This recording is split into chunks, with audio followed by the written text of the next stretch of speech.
All I ever wanted was to touch eternity for an instant.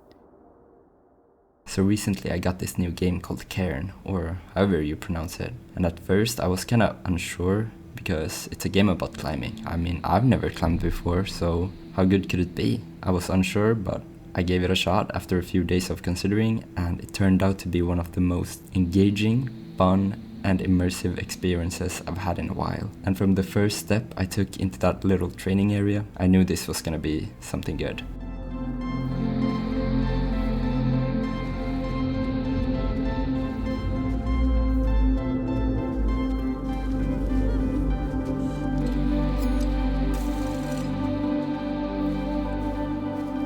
So, the gameplay mechanics of this game is quite simple and straightforward. The game has you, the player, pick one of Ava, the main character's limbs, and move them separately to a hold which you will use to pull yourself up. Quite easy to do and quite easy to understand. The problems you will face during this climb will be mainly on how you position yourself while climbing, as Ava will begin to struggle, and if you cannot properly balance yourself and hold yourself, then she'll fall. Oh, not now!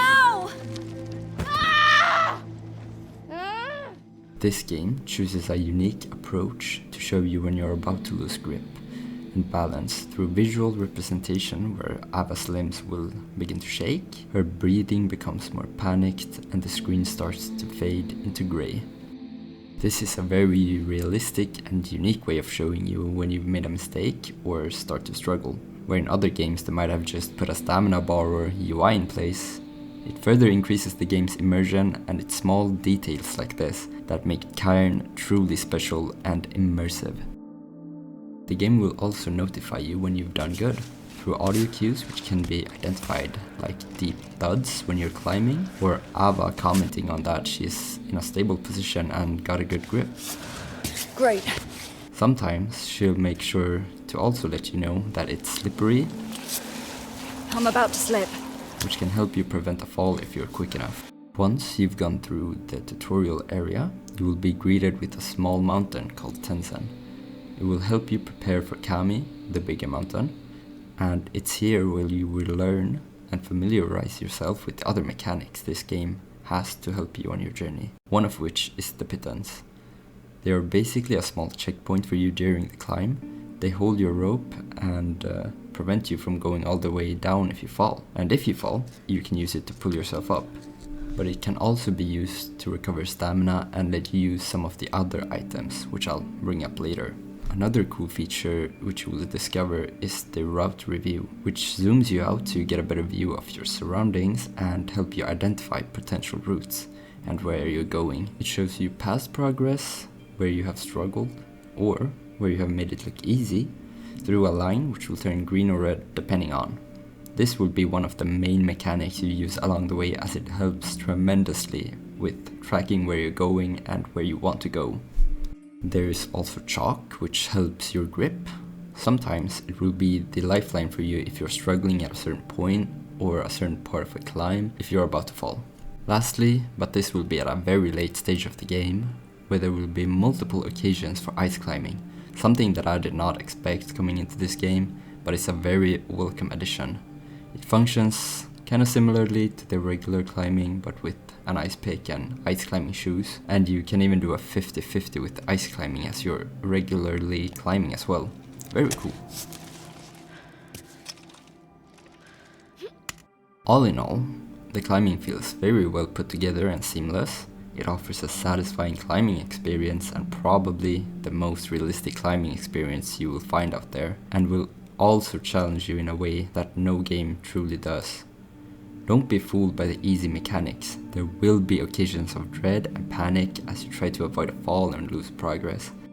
I don't think many games have you palm sweat as much as this game does. It really gives an insight to how difficult it is to climb and how you potentially feel if you were doing it for real.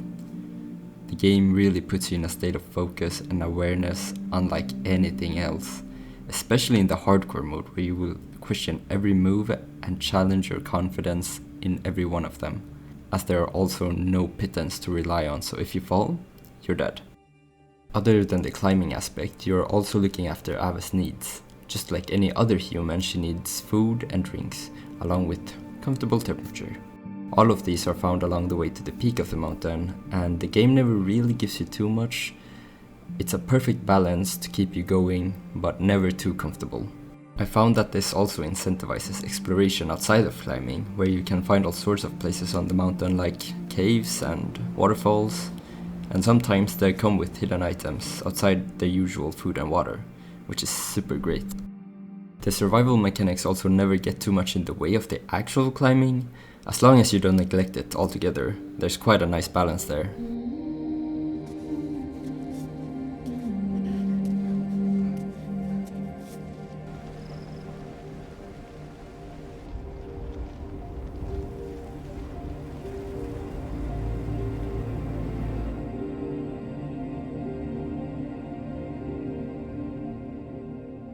I'm confident that a majority of people who have picked up this game have found themselves immersed in their climbing experience, despite maybe never having been in a climbing gym before, like me.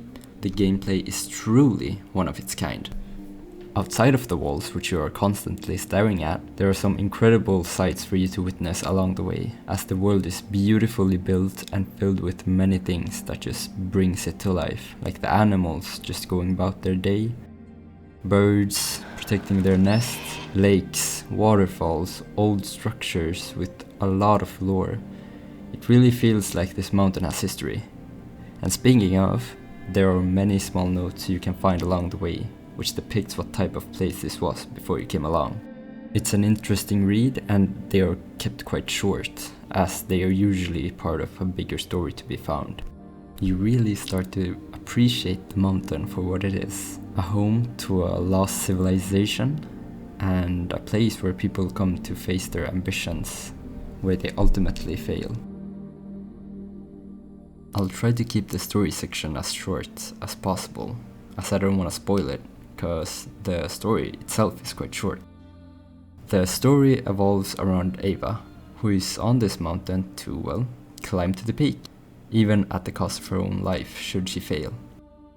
Her attitude towards this is firm and decided, but the people around her constantly question this, as they obviously don't want her to die. The story challenges her philosophy and views as the story progresses from a light and calm, light-hearted story to something deep and thought-evoking. I enjoyed the story, and I found it to be quite satisfactory, as we see Ava go through her emotions and eventually come to an answer for what it is she really wants. The story of this game plays out through mostly voice messages, but also from people she meets on her way up the mountain through various cutscenes. I'm always with you, you know? As I've said before, I found this game incredibly fun and immersive. The game loop and the game mechanics come together in quite a satisfying way that really captures the spirit of rock climbing really well. Everything from the sounds, graphics, story and gameplay just breathes so much life into the game, and it really is a unique game altogether. And I don't think there's quite another game like it. The feeling of topping that one really hard and long climb is unlike anything else, and it gives you a really nice sense of fulfillment. Even though the gameplay itself is not all that crazy, it doesn't have any bosses or enemies or any explosions, just you and the mountain. But it's the slow, persistent and precise way up the mountain that makes completing it so rewarding. The game puts you in a constant state of awareness, not because of the difficulty, but because of what you have to lose if you fall, and the constant pressure of the resources draining on you. Every fall, it keeps ticking down without you being any closer to the top. It is stressful, but I did cherish this feeling because it is something I cannot find in any other game, and it makes for a really unique and one-of-a-kind gaming experience. I would highly recommend this game if you're someone looking for a game that breaks the norm in terms of gameplay. It is also a great game for those with limited time in their day, as the game is quite short, around 9 to 12 hours, depending on how good you are.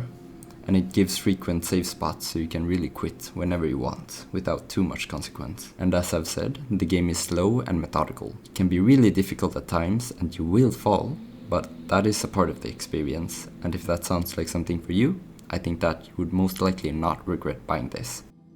But for those who prefer faster paced games like FPS games, racing games, or just something with a little bit more action, I would take a second thought before buying this. All in all, I would say I had an amazing experience playing this, and if I could erase my memories of this game and play it again, I definitely would.